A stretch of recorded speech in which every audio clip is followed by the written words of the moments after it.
Isang mapagpalang araw po ang aking pong pagbati, Evangelist Bobby Culardo po, dito po sa lugar ng Chiang Rai, Thailand.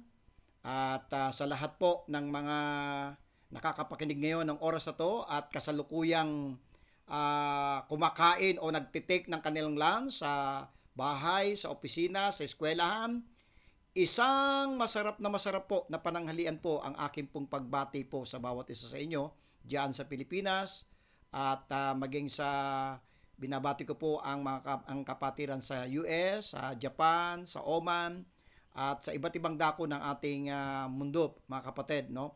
Lalo-lalo Panginoon, mga kapatid, sa diyan sa Pilipinas ay maraming salamat po sa inyong patuloy po na masugid po na pagsubaybay po dito po sa ating Daily Load of Benefits broadcast at ito po ay Monday to Friday po. Purihin natin ang Panginoon at tayo po muli ay biniyan ng Panginoon ng isang napakagandang araw ngayong araw na to. At ang sabi nga sa Psalm 68 verse 19, Blessed be the Lord who daily loaded us with benefits, even the God of our salvation. Selah, Psalm 68:19. Ang alam pong mga kapatid, napakabuti ng Panginoon sapagkat ang sabi diyan, who daily loaded us with benefits. Araw-araw po ang Diyos ay nagkakaloob, nagpo-provide ng mga benepisyo, araw-araw po yan sa ating buhay. Amen. Salamat sa Panginoon at salamat po sa lahat po ng mga naka-tune in po ngayon. At kung sakaling ikaw ay late mo nang napanood ito, ay i-comment nyo lang ang inyong mga pangalan sapagkat pag natapos na po natin po itong Paradoxes in the Bible, ay kayo po ay makakatanggap po ng libreng ebook po nito. Okay? Ang condition po ay kayo po ay araw-araw makinig at i-comment po ninyo ang inyong mga pangalan. So, okay po. Tayo po ay magpapatuloy po dito po sa ating Paradoxes in the Bible. Balikan po natin yung mga nakaraan na po nating mga natalakay dito sa mga paradoxes in the Bible. Paradox number 1 ay natalakay natin, to live, you must die. To live, you must die. Paradox number 2, to gain, you must lose. Paradox number 3, when you are weak, then you are strong. Paradox number 4, ito po yung kahapon po natin natalakay, poor yet rich. Tayo po ngayon ay nasa paradox number 5 na po. Bound yet free. Bound yet free. Ang ating pong talata po, mga talata po na ating pong pagbabasihan, ito pong ating paradox number 5, bound yet free, ay unang-una po ay babasahin ko po sa 2 Timothy chapter 1 verse number 8. Be not thou therefore ashamed of the testimony of our Lord, nor of me his prisoner, but be thou partaker of the afflictions of the gospel according to the power of God. Philippians chapter 3 verse 14. And many of the brethren in the Lord, waxing confident by my bonds, are much more bold to speak the word without fear. Colossians chapter 4 verse number 3. Without praying also for us, that God would open unto us a door of utterance to speak the mystery of Christ, for which I am also in bonds. Let's pray. Dakilang Diyos, salamat pong muli sa pribileyo na kami po ay mag-aaral ng iyong salita.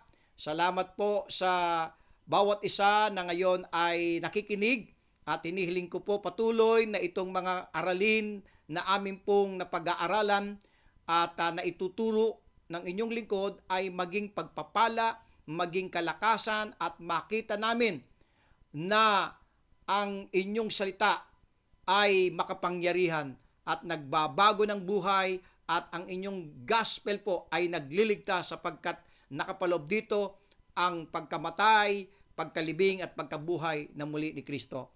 Salamat po muli, Panginoon Diyos. Pangunahan niyo po kami sa pangalan po ni Jesus. Amen at amen. So napakaganda po ng ating pong pag-aaralan ngayon, bound yet free. Si Apostol Pablo po ay nakulong po. Nakakulong at yan po ay pinapatunayan ng kanyang mga sinulat no? At ang tawag nga doon ay prison epistle po. Okay, lalo to 2 Timothy chapter 1 verse 8, patunay na siya po ay nakulong dahil po sa pangangaral po niya. Dahil po sa pangangaral ng salita ng Panginoon, at during pong nung siya po ay nasa kulungan, siya po ay sumulat po ng ilang mga epistle po na tinawag po itong prison epistle. At dito po, makikita natin yung paradox po dito na bagamat kahit po siya ay nakakulong, yet free. Bound, yet free po. Okay? Dumako po tayo sa ating introduction. Kasi may mga nagtatanong, ano ba itong paradoxes na to? Paradoxes are truths that appear contradictory to human thinking. Ito pong paradox po sa Bible ay sa human thinking parang contradiction. No? Balikan po natin. To live, you must die. Contradiction to sa mundo para mabuhay, kailangan mo mamatay. Hindi po nila ito makukuha yung ganitong perception. To gain, you must lose. Lahat po ito kabaligtaran sa human thinking When you are weak, then you are strong. Paradox number 4, poor yet rich. At ngayon, nasa paradox number 5 tayo, bound yet free. Yan po yung ibig sabihin ng paradoxes. Truths that appear contradictory to human thinking, yet they reveal the deep wisdom and power of God. Amen.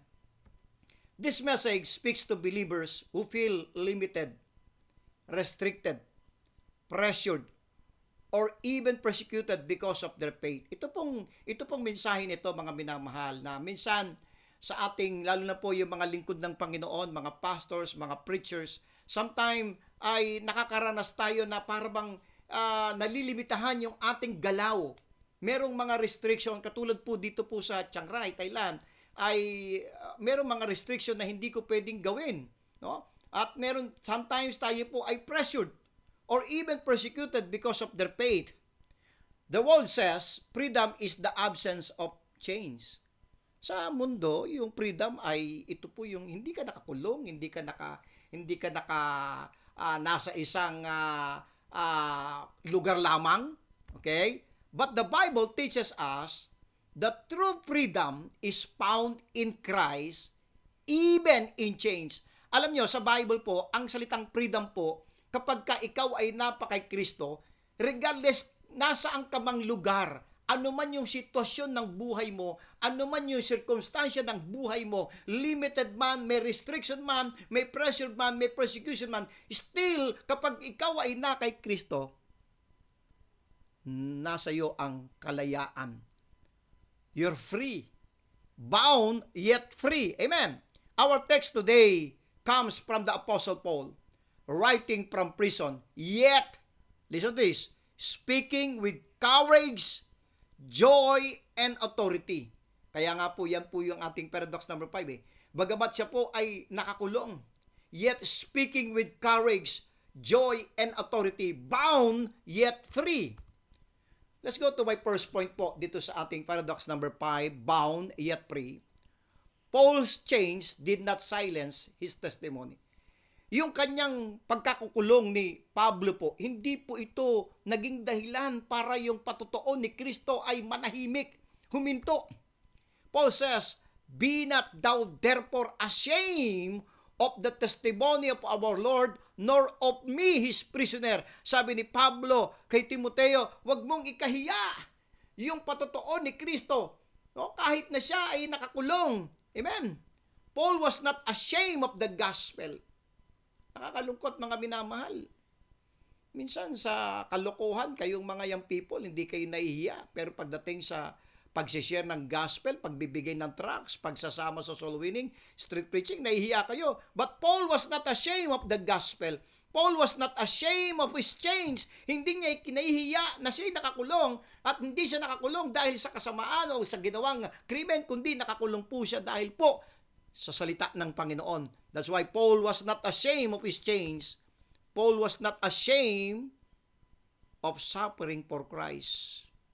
Hindi po siya nahihiya kahit na po, ay mga minamahal, wala po tayong dapat ikahiya kahit na nakakaranas tayo ng suffering dahil po sa katapatan natin sa gawain ng Panginoon. Wala pong dapat ikahiya. Paul was not ashamed of suffering for Christ. He refers to himself not as Rome's prisoner. Bagamat nakakulong po siya, okay, sa pamumuno, sa gobyerno ng Roma, and yet hindi po niya yun ina-acknowledge, but as the Lord's prisoner. Amen. Amen. In prison, yet unashamed. Amen. Amen. What the world calls disgrace, Paul calls devotion. Amen. Sa mundo, nakakahiya, nakulong ka. But Paul calls devotion. Amen. Let's go to point number 2. The world sees shame, but God sees glory. Yung mundo, nakikita nila yung nakakahiya. Pero sa Panginoon, nakikita ng Panginoon yung glory. To the world, change means failure. Prison means defeat. Suffering means weakness. Sa mundo, yung mindset ng mundo, yung pagkakulong, failure.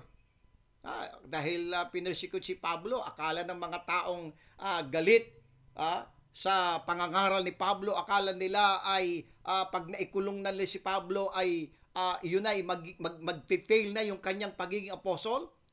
Prison means defeat, suffering means weakness, pero sa Diyos, but to God, change can magnify Christ. In spite doon sa pagkakakulong, na magnify pa rin si Kristo. Prison can become a pulpit. Natatandaan ko nung sila ay nakulong doon sa Acts 16. Mamaya po, babasahin po natin yon. Okay?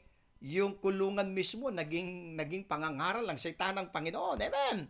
Suffering can display power. Amen. What looks like loss is actually testimony. Amen. Kaya nga, sa mundo, shame, failure, defeat, weakness.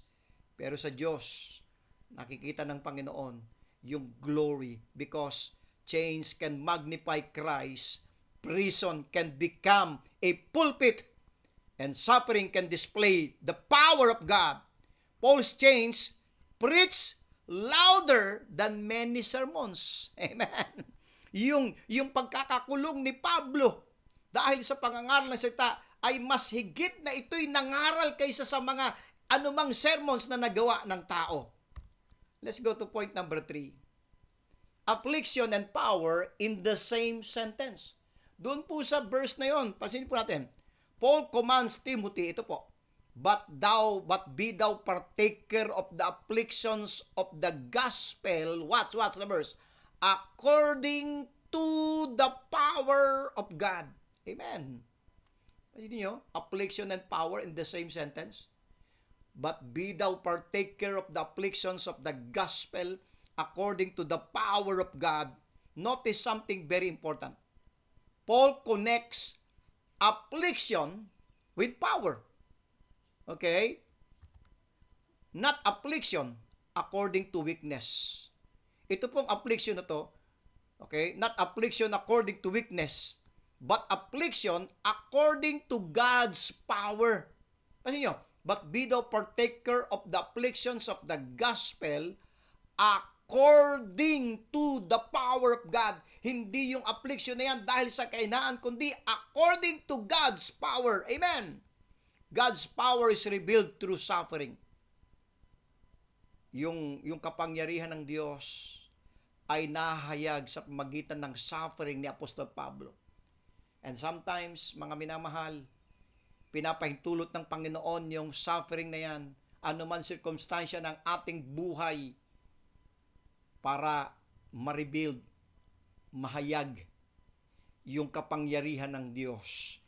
Babasahin natin muli, bagamat nabalikan natin, natalakay natin, pero magandang basahin po ito. Let's turn to 2 Corinthians chapter 12. 2 Corinthians chapter 12 po. Maganda, basahin ko po ulit itong 2 Corinthians 12, verse number 9. And he said unto me, doon sa gitna ng thorn in the flesh ni Pablo, and he said unto me, my grace is sufficient for thee. I'm reading po, 2 Corinthians 12:9. Ulitin ko po. And he said unto me, my grace is sufficient for thee, for my strength is made perfect in weakness. Most gladly therefore will I rather glory in my infirmities, that the power of Christ may rest upon me. doon sa gitna ng suffering, doon sa gitna ng kapigatian ng ating buhay, doon sa gitna ng mga pagsubok ng ating buhay, God's power is revealed through suffering. Amen. The gospel does not remove hardship. Totoo po yun. Okay? Ang gospel po, pag once na tayo nangaral, hindi po nawawala yung hardship. It empowers us to endure it. Every time na naipapangaral natin ang salita ng Panginoon, hindi po nawawala yung hardship, pero ito po yung gospel na mag-empower sa atin to endure it.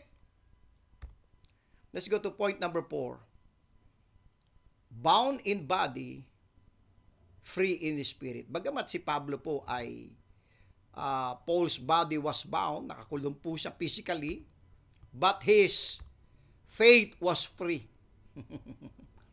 Kahit na siya po ay kinulong, physically speaking. Pero yung kanyang pananampalataya ay free. Kahit anong mangyari sa atin, kahit na tayo po ay pigilan, persecute, pahintuin, but our faith was free.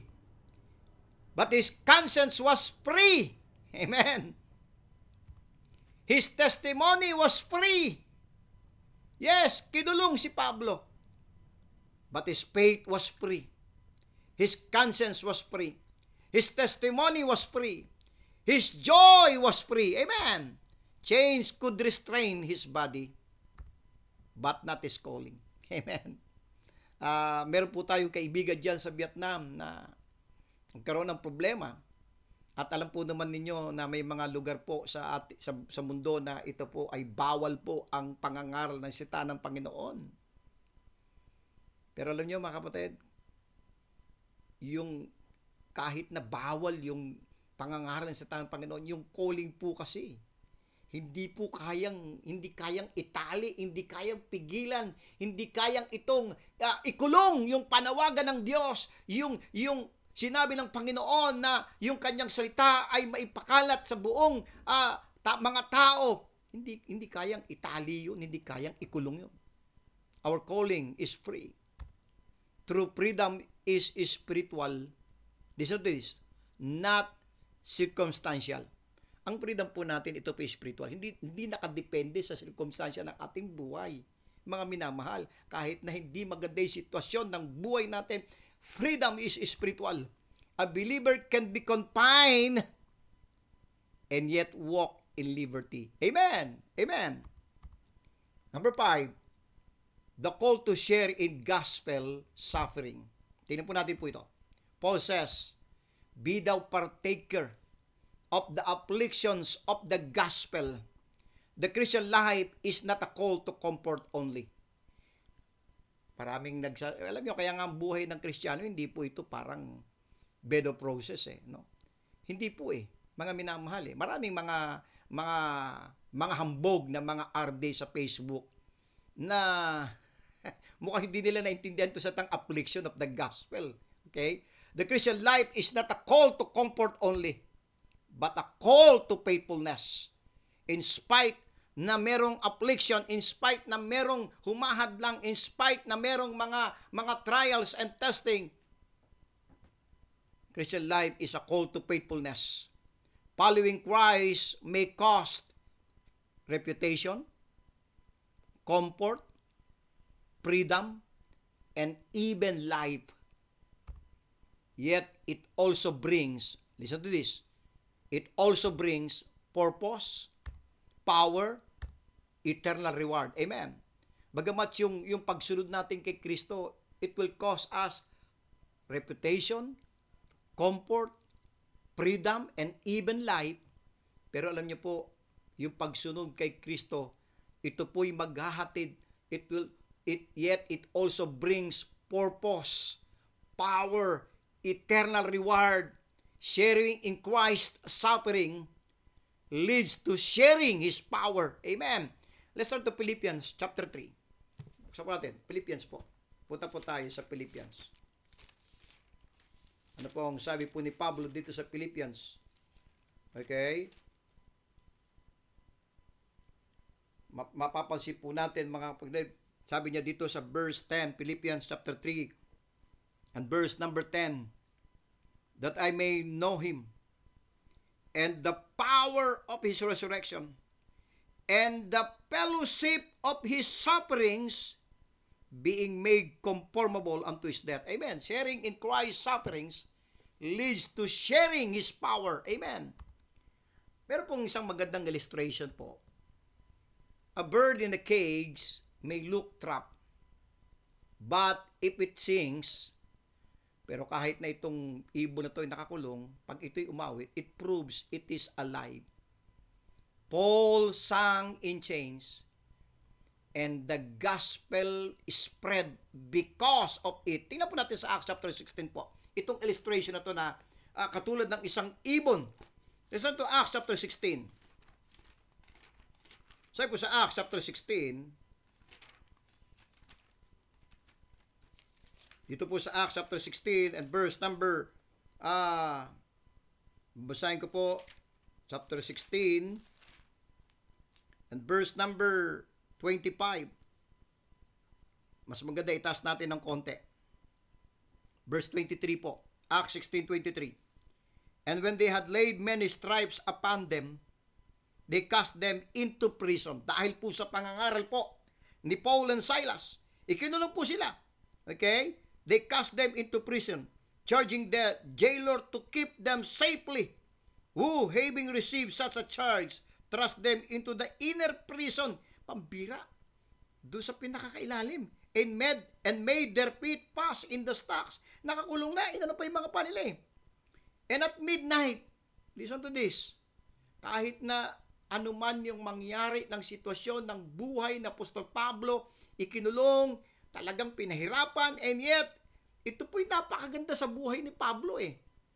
Na dapat makita natin itong biyaya ng Diyos na to sa kanya at sa ating buhay. Ang sabi sa verse 25, and at midnight, Paul and Silas prayed and sang praises unto God, and the prisoners heard them, and suddenly there was a great earthquake, so that the foundations of the prison were shaken, and immediately all the doors were open, and everyone's bands were loose. And the keeper of the prison, awaking out of his sleep, and seeing the prison doors open, he drew out his sword and would have killed himself, supposing that the prisoners had been fled. But Paul cried with a loud voice, saying, Do thyself no harm, for we are all here.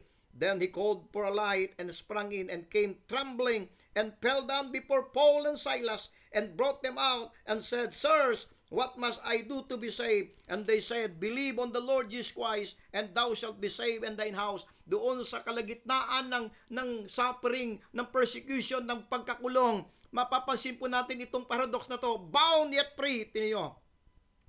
Verse 34, and when he had brought them into the house, he set meat before them, and rejoiced, believing in God with all his house. Bound yet free.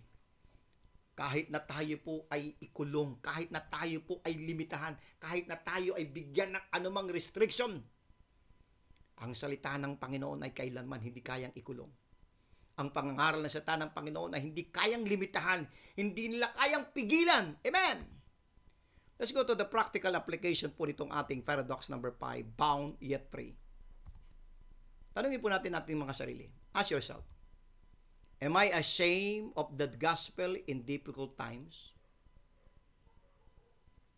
Ikinahiya ba natin ang salita ng Panginoon, ang ebanghelyo sa mga panahon na, medyo hindi maganda yung nangyayari. Sa street preaching, naranasan po namin kami po ay sigawan, murahin. Sa street preaching, nasubukan po namin na yung mga namumuno sa barangay ay kami paalisin. Am I ashamed of the gospel in difficult times? Do I measure freedom by comfort or by faithfulness? Paano nyo ba natin sinusukat yung kalayaan? Yung ikaw ay nabubuhay na nandiyan sa comfort zone mo or by faithfulness? Am I willing to suffer if it glorifies Christ? Willing ba tayo na mag-suffer kung ang Panginoon naman ay maluwalhati sa buhay natin? Remember, obedience is greater than comfort. Amen. Let's go to the conclusion po nitong ating mensahe po dito sa paradox number 5, bound yet free. As we close, remember this powerful truth. You may be bound, but you are free in Christ. Amen. Men may chain the body, but God frees the soul. Paul's chains did not stop the gospel. They prove its power. Dito natin makikita na kahit na yung mga ngaral ay kanilang ikulong, ipahinto, pero yung sa pangangaral, yung gospel po ay patuloy na ito po ay makapangyarihan at mag-spread. Amen. So stand firm, mga minamahal. Do not be ashamed. Huwag natin kahiya yung ebanghelyo. Okay, bahagi natin, mga kapatid. And remember, in Christ, you are bound, yet free. You are bound, yet free. So, maraming salamat po, mga minamahal, sa inyong pakikinig po ngayong oras pong ito. Sana po tayo po ay pinagpala po ng salita ng Panginoon ngayong oras pong ito. At patuloy po na ating pong subaybayan po ang pangangaral po ng salita ng Panginoon, mga minamahal. At bukas pong muli, ating pong subaybayan muli itong ating paradoxes in the Bible. So, bago po tayo magpaalam, ay nais ko munang magpatugtog muli ng isang awit ng pasasalamat. Panoorin po, pakinggan po natin, mga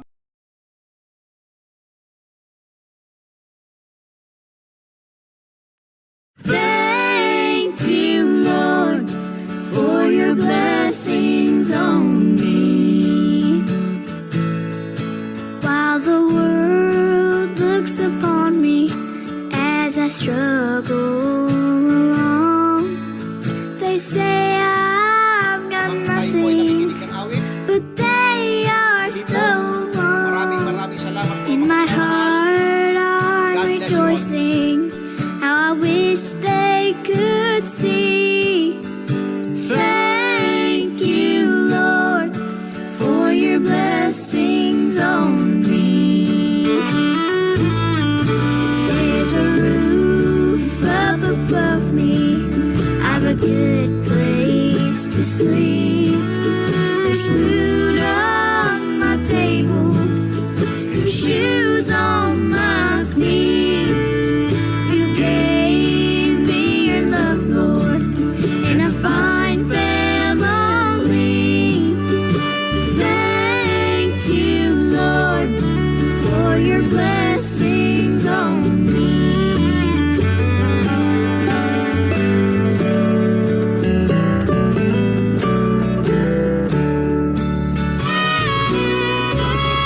I know I'm not wealthy, these clothes, they're not new.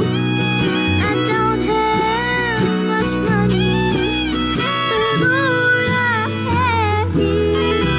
And that's all that matters, though the world may not see. Thank you, Lord, for your blessings on me. There's a roof up above me, I've a good place to sleep. There's food on my table, and shoes on my feet. You gave me your love, Lord, and a fine family.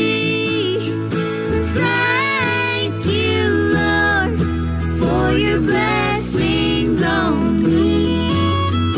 Thank you, Lord, for your blessings on me.